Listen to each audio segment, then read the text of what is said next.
Tim Burton. Con ustedes.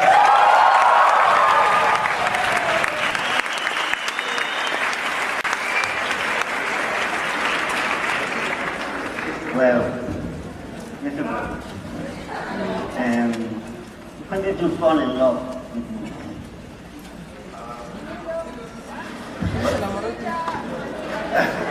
Did you hear me?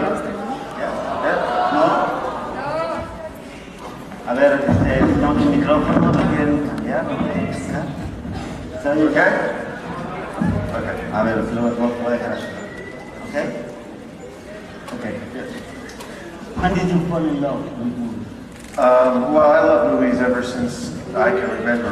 My parents told me I used to like watching movies before I could walk or talk, and they were particularly disturbed because I loved horror movies and monster movies. So I think that's what they were always afraid, that I was going to turn into a monster myself, because I love movies like that so much. Your creativity seems endless. Your creativity seems endless.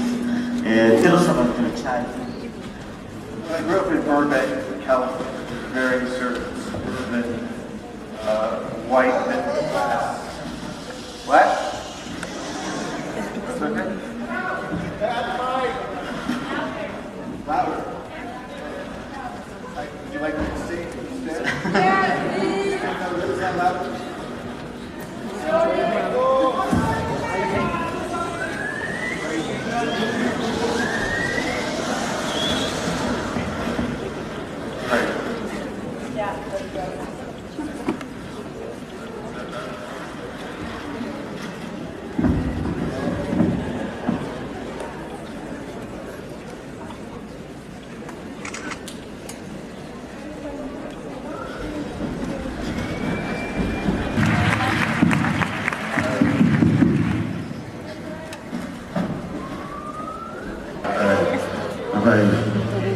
Yeah, okay.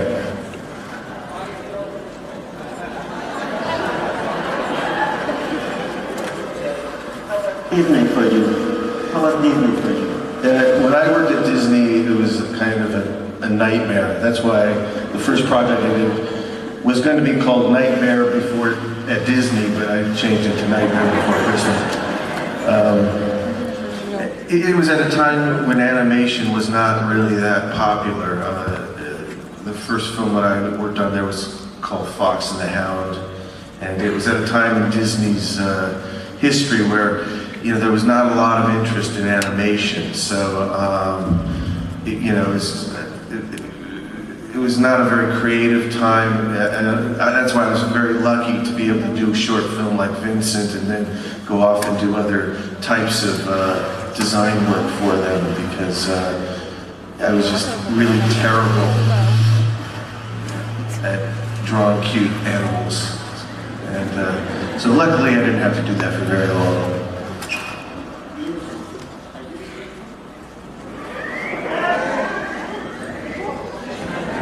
Okay. That's easier. Okay.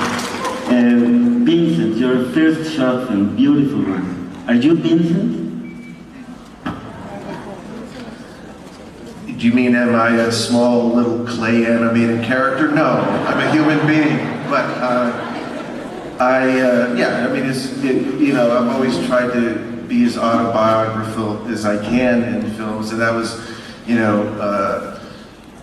growing up watching Vincent Price movies was very important to me growing up. So it was I was very grateful that I was able to do something so personal just for my own first film. The good thing about short films is that it's easier to make them personal. Once you get into making Hollywood films, it becomes much more difficult to do that. But I always try to put something personal into everything I do. You look like Vincent.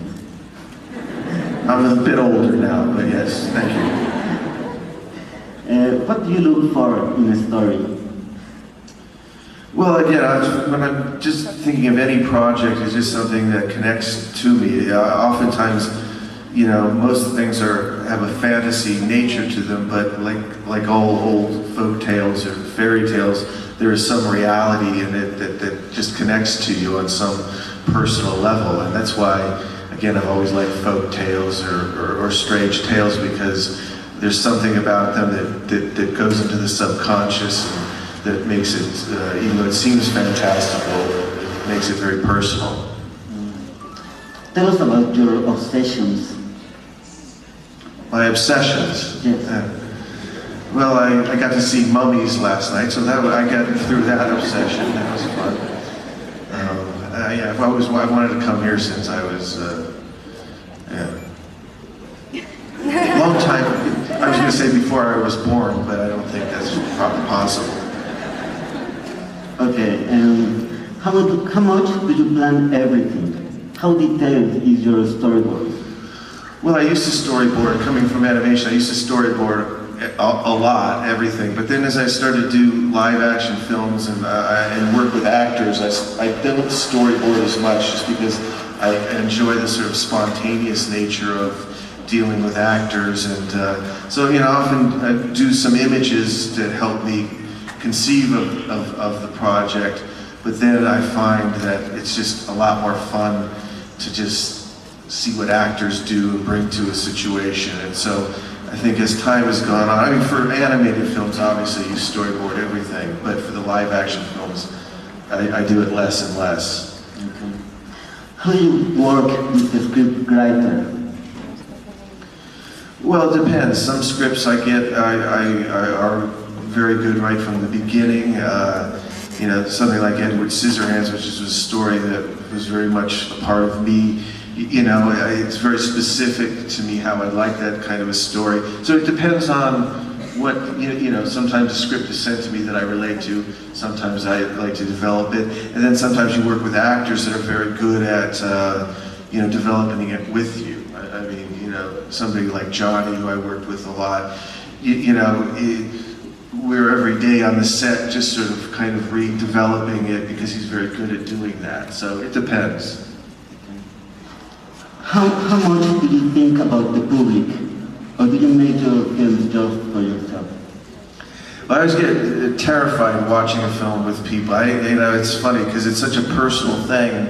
I have like an out-of-body experience. Like if I can't tell the film's going really good or really bad, you know, it's a very strange, exposing process for me. So I'm very happy when people enjoy something, but it's very hard for me to watch it.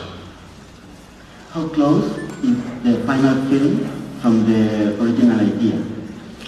Well, I think all films, you start out one way and they end up being something else, but I think that's fine. It's something beautiful about any, you know, I'm sure anybody who's done any kind of, whether it's a painting or whatever, or writing, it never kind of comes out exactly the way you want it, but I think that's the beautiful thing. That doesn't bother me. I think that there's something, you know, that takes on a life of its own, that is like life, you know, you can't plan everything exactly, and I think that that's good.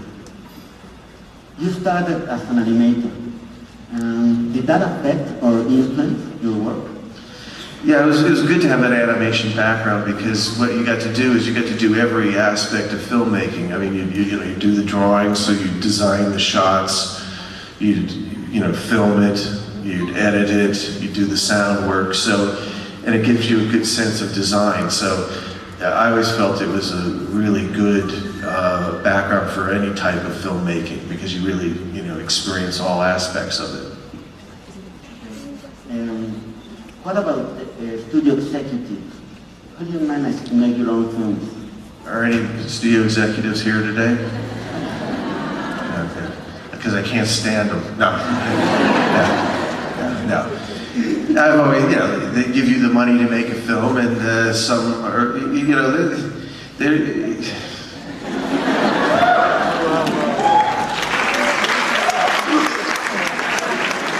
no, I love them all. No.